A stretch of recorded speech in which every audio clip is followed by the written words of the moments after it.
মুসলমান ঘরের ছেলেরা, বারা, তরুণেরা, কোন নবীর মাহফিলে এসেছো বাবা?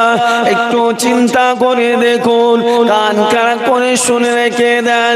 আবার আপনার নবী দিন দুনিয়ার বাদশাহ, নবী মুস্তাফা জানে রহমত, দুনিয়া জমিনে আসে না। আল্লাহ নবীকে আল্লাহ দুনিয়া জমিনে প্রেরণ করে না।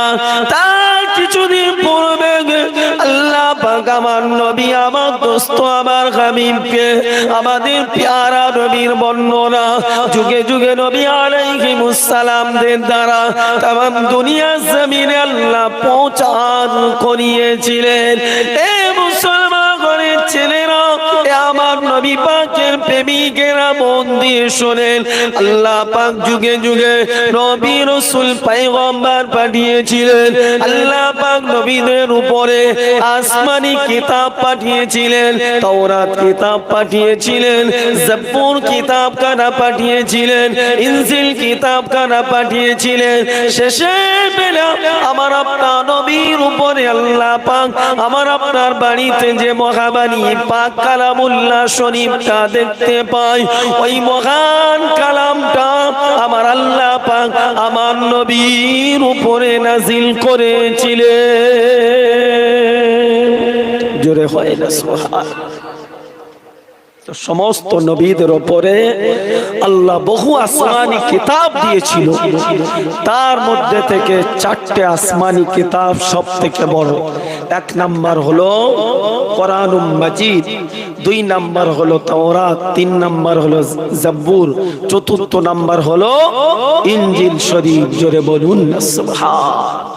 এই 4টে কিতাব তো আমার নবী আসার আগে 3টে কিতাবে আমার আল্লাহ আমার নবীর বর্ণনা করছে যে দুনিয়া জমিনে আখিরি জামানাতে আমি এমন একটা নবীকে পাঠাবো, এমন একটা পয়গম্বর পাঠাবো, তার কোটি কোটি উম্মত উম্মতি দুনিয়া জমিনে থাকবে।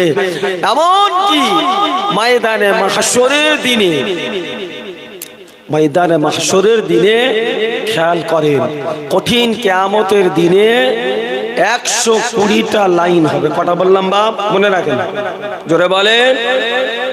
120টা কাতার। যেমন আমরা মসজিদে নামাজ যখন আদায় করি, লাইন দিয়ে কাতার দিয়ে দাঁড়াই না বাপ? তো আল্লাহ নবী বলছেন কঠিন কিয়ামতের দিনে, ময়দানে মাহশরের দিনে 120টা লাইন হবে। বুঝতে পারছেন? 20টা কাতার হবে। সমস্ত নবী রাসূল পয়গম্বর তাদের উম্মত উম্মতিদের, আর শুধু আমার নবীর উম্মতের 100 কাতার হবে। জোরে হয় না সুবহানাল্লাহ। তাহলে আমার নবীর উম্মত সবার থেকে বেশি।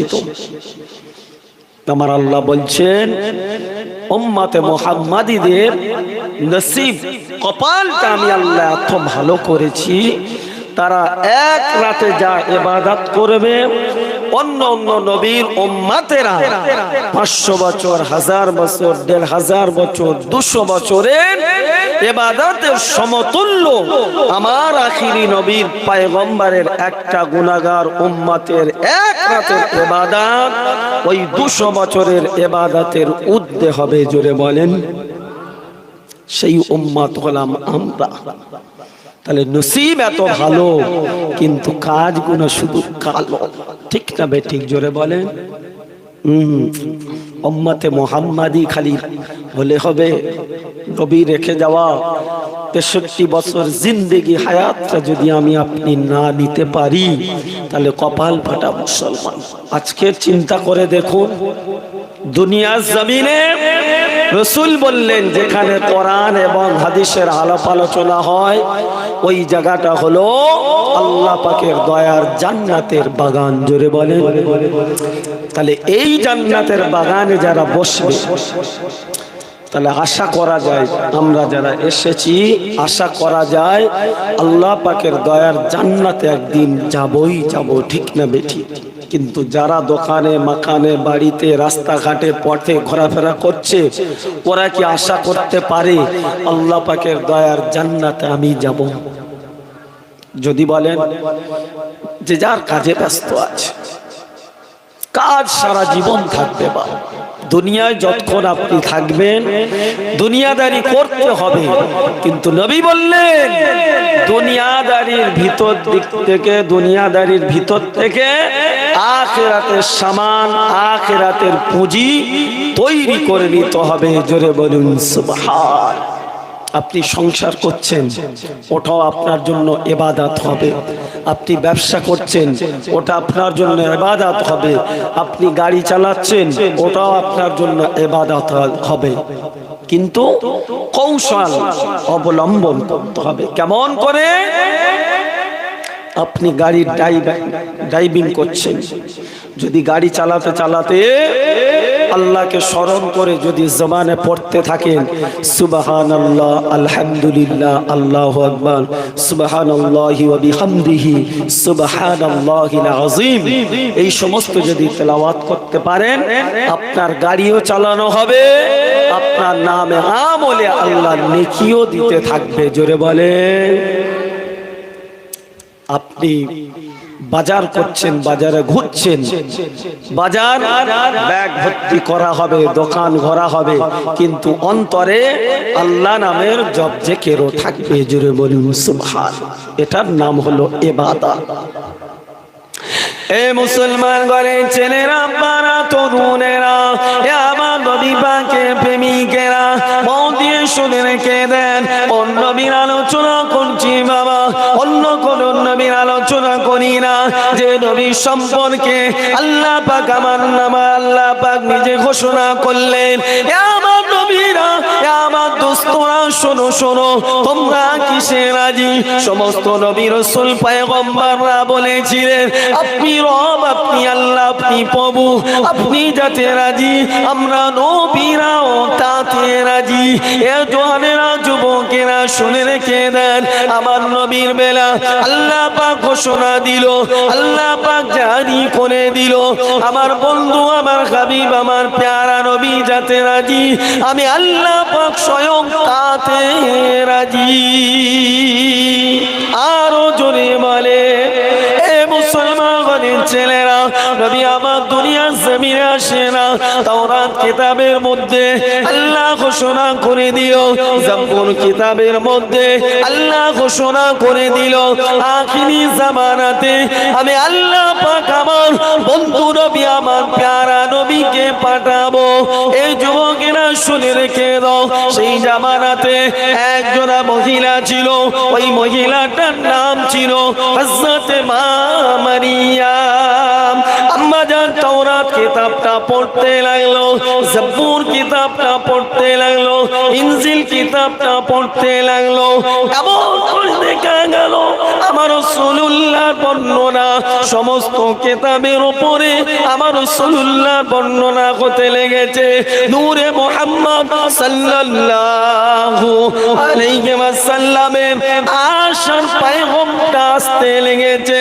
আম্মা মারিয়াম বলতে লাগলো, আমি যখন কিতাবগুলো খুলে খুলে দেখি, ওই কিতাবগুলো যখন পড়ে পড়ে দেখি, এমন করে আমি মারিয়াম দেখতে পেলাম নূরে মুহাম্মাদের শুধু নাম আর নাম, নূরে মুহাম্মাদের বর্ণনার বর্ণনা। মারিয়াম আমার রাসূলুল্লাহর বর্ণনা শুনতে শুনতে পড়তে পড়তে আমার নবীর প্রেমে পাগল হয়ে গিয়ে দেওয়ানা হয়ে গিয়েছিল। জোরে বলেন সুবহান। এমন করে দেখা গেল হযরত মা মারিয়ামের জীবনী খুলে দেখা যাচ্ছে মারিয়াম তাওরাত কিতাব পড়ে রাসূলুল্লাহর প্রেমে পাগল হয়ে গিয়ে বলতে লাগলেন, আমার যা বয়স, আমার যা বয়স, আমি একজন যুবতী মহিলা, অর্থাৎ আমি ওই মুহাম্মাদের বিবি হতে পারবো না, কেননা মুহাম্মদ সাল্লাল্লাহু আলাইহি ওয়াসাল্লাম বহু পূর্বে আসবে, অর্থাৎ আমার হওয়া সম্ভব না। কিন্তু আমি মারিয়াম চাইলে নূরে মুহাম্মদ সাল্লাল্লাহু আলাইহি ওয়াসাল্লামের আম্মা হতে পারি। জোরে বলেন না সুবহান। মা হতে পারি। যেমন করে দেখা গেল আম্মা মারিয়াম বর্ণনা করছে, আমার নবীর মুস্তাফার প্রেমে আমি যখন পাগল হয়ে গেলাম, ওই তাওরাত কিতাব, জাব্বুর কিতাব, ইনজিল কিতাবটা যখন আমি খুলে খুলে দেখলাম, নূরে মুহাম্মাদের আব্বা যিনি হবে দুনিয়ায় তার নাম হবে আব্দুল্লাহ রাদিয়াল্লাহু তাআলা আনহু। জোরে বলুন না সুবহান। উনি হযরত আব্দুল্লাহ হুজুরকে খুঁজতে লেগেছে যে আব্দুল্লাহর সঙ্গে যদি বিবাহ শাদী করতে পারি তাহলে নূরে মুহাম্মাদের আম্মা হয়ে আমি দুনিয়ার জমিন থেকে বিদায় নিতে পারব।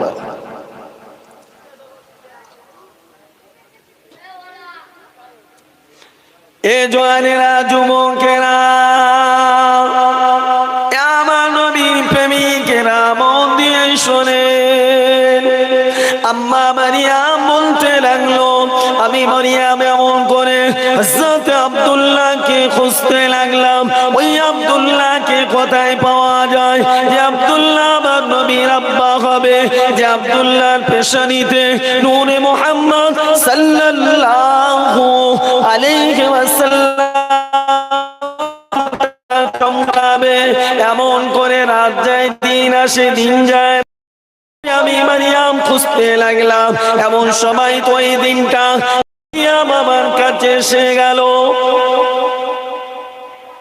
1 তারিখ আমার নবী পাকের আব্বা জান হযরত আব্দুল্লাহ হুজুর ওনার আব্বা আব্দুল মুত্তালিবের সঙ্গে ঘর থেকে বার হয়ে গিয়ে মক্কার জমিনের দিকে যেতে লেগেছে। এমন করে দেখা গেল আমার রাসূলুল্লাহর আব্বা জানকে নিয়ে মক্কার বাজারের দিকে যেতে লেগেছে, মক্কার শহরের দিকে যেতে লেগেছে, মক্কার মার্কেটের দিকে যেতে লেগেছে। এমন করে দেখা গেল আল্লাহ নবীর দাদু ভাই আব্দুল মুত্তালিব একটু আগিয়ে যায়, আমার নবী পাকের আব্বা একটু পিছিয়ে পিছিয়ে যায়। বাপ বেটার মাঝখানে কিছু রাস্তা দূরত্ব হয়ে গেল। আব্দুল্লাহ হুজুর একটু পিছিয়ে, আব্দুল মুত্তালিব একটু সামনে। আর যে রাস্তা দিয়ে যাচ্ছে কিতাব সাক্ষ্য দিচ্ছে, ওই রাস্তার মাঝে, ওই রাস্তার ধারে ওই মারিয়ামের ঘরটা ছিল। আম্মা মারিয়ামের বাড়ির পাশ দিয়ে ওই মক্কার শহরে যাওয়ার রাস্তাটা ছিল। এমন করে আম্মা মারিয়াম দেখছেন, ওই রাস্তা দিয়ে যখন আব্দুল্লাহ হেঁটে হেঁটে যাচ্ছে, আম্মা আমেনা দূর থেকে যখন আম্মা মারিয়াম দেখতে পেল, আব্দুল্লাহ হুজুরের কাছাকাছি এসে আব্দুল্লাহ হুজুরকে দাঁড় করিয়ে দিয়ে বলতে লাগলেন, আব্দুল্লাহ শোনো, এমন সময় তুমি কোথায় যাও? এ আব্দুল্লাহ, আমি মারিয়াম তোমার সঙ্গে কিছু কথা বলতে চাই। আমি মারিয়াম তোমার সঙ্গে কিছু কথোপকথন করতে চাই। আমার কিছু প্রশ্ন তোমার কাছে আছে, ওই প্রশ্নের কিছু উত্তর তুমি আমাকে দিয়ে যাও। যুবকেরা শোনো, আমার নবী আম্মা হওয়ার আশায় আম্মা মারিয়াম আব্দুল্লাহ হুজুরকে যখন দাঁড় করিয়ে দিলেন, আব্দুল্লাহ হুজুর বলছেন, দেখো তুমি একজন বেগনা মহিলা, আমি একজন বেগনা পুরুষ। অর্থাৎ তুমি একজন যুবক, আমি একজন যুবক, তুমি একজন যুবতী। তোমার সঙ্গে আমার কোনো কথা থাকতে পারে না, তোমার সঙ্গে আমার কোনো আলাপ আলোচনা থাকতে পারে না। মারিয়াম, তুমি আমার রাস্তা ছেড়ে দাও, আমার যেতে দাও। সামনে আমার আব্বা যাচ্ছে, আমার আব্বার সঙ্গে আমি মক্কার মার্কেটে যাচ্ছি, মক্কার বাজারে যাচ্ছি, তুমি আমার রাস্তা ছেড়ে দাও। সেই দিনে আম্মা মারিয়াম বলেছিলেন, আব্দুল্লাহ শোনো, আমি তোমাকে একটা কথা বলবো, এই কথায় যদি তুমি রাজি হয়ে যাও, আমি মারিয়াম তোমার রাস্তা ছেড়ে দেব। জোরে বলুন সুবহান। এমন করে আম্মা মারিয়াম বলতে লাগলেন, আব্দুল্লাহ শোনো শোনো, আমি তাওরাত কিতাবটা পড়ে পড়ে দেখলাম, জাবুর কিতাবটা আমি খুলে খুলে দেখলাম, ইনজিল শরীফটা আমি পড়ে পড়ে দেখেছি। দুনিয়ার জমিনে আল্লাহ পাক এমন একটা নবীকে পাঠাবে, আমার আল্লাহ পাক এমন একটা হাবিবকে পাঠাবে, যিনি হবেন কুল কায়নাতের নবী। আব্দুল্লাহ শোনো, ওই নূরে মুহাম্মদ, তার নূরের জ্যোতিটা তোমার পেশানিতে, তোমার কপালে চমকাচ্ছে। তাই আমি মারিয়াম চিন্তা করলাম, ওই নূরে মুহাম্মাদের আম্মা হব, দুনিয়ার জমিন থেকে বিদায় নিয়ে যাব। তামাম দুনিয়াবাসী কিয়ামত পর্যন্ত আমি মারিয়াম, আমার নামটা তাদের অন্তরে, তাদের জবানে জবানে থাকবে। এমন কি ময়দানে মাহশরের দিনে, কঠিন কিয়ামতের দিনে যখন আমি মারিয়াম উঠব, ওই দিনে সমস্ত নবীদের কোনো কথা চলবে না, সমস্ত রসুলদের কোনো কথা চলবে না, একমাত্র মুস্তাফা জানে রহমতের ডাঙ্কা বাজবে, আমার নবীর কথা চলবে। সেই দিনে আমি মারিয়াম গর্ব করে বলবো, আমি হলাম ওই মুস্তাফার আম্মা জান। জোরে বলুন সুবহান।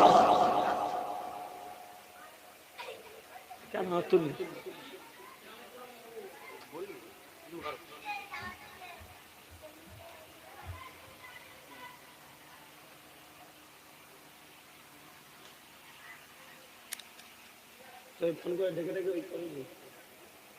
ওই ফোন করছি।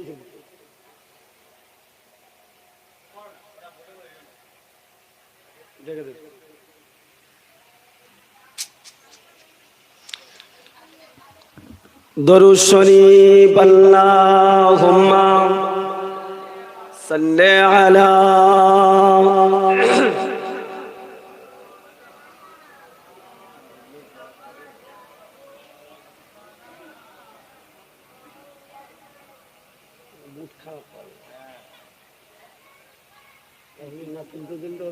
শুরু হয়ে যায়। নিয়ে তারা নিয়ে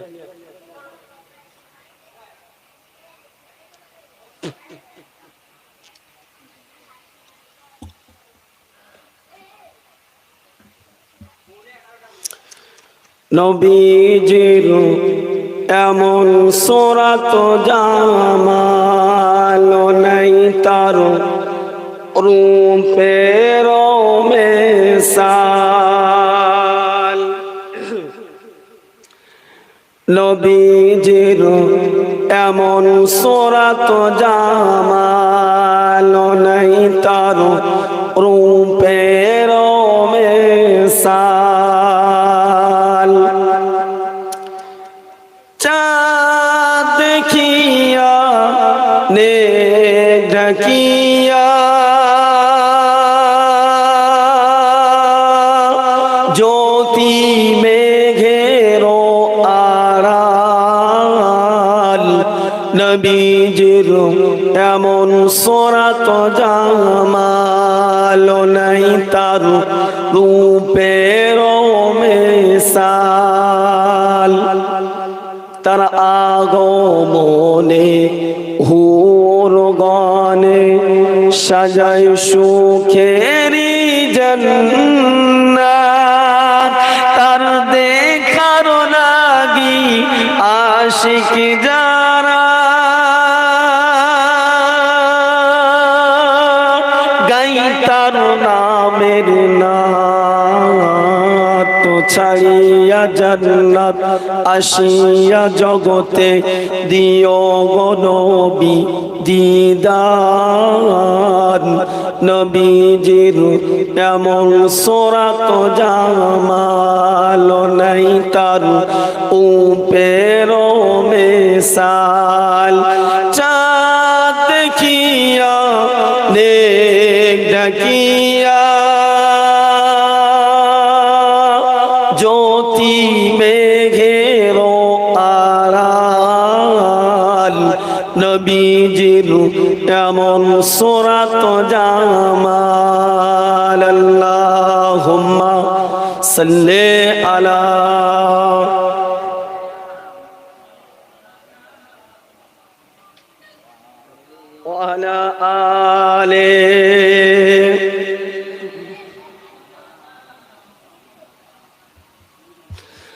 আমার দিনদার ইমানদার পরেজগার আল্লাহওয়ালা বাচ্চারা, যে কথা বলছিলাম নবীর মোহাব্বতে আম্মা মারিয়াম কিতাবের মধ্যে পড়ে আমার নবীর প্রেমে পড়ে গিয়ে আম্মা হওয়ার আশায় পথের মাঝে আব্দুল্লাহ হুজুরকে দাঁড় করিয়ে দিলেন।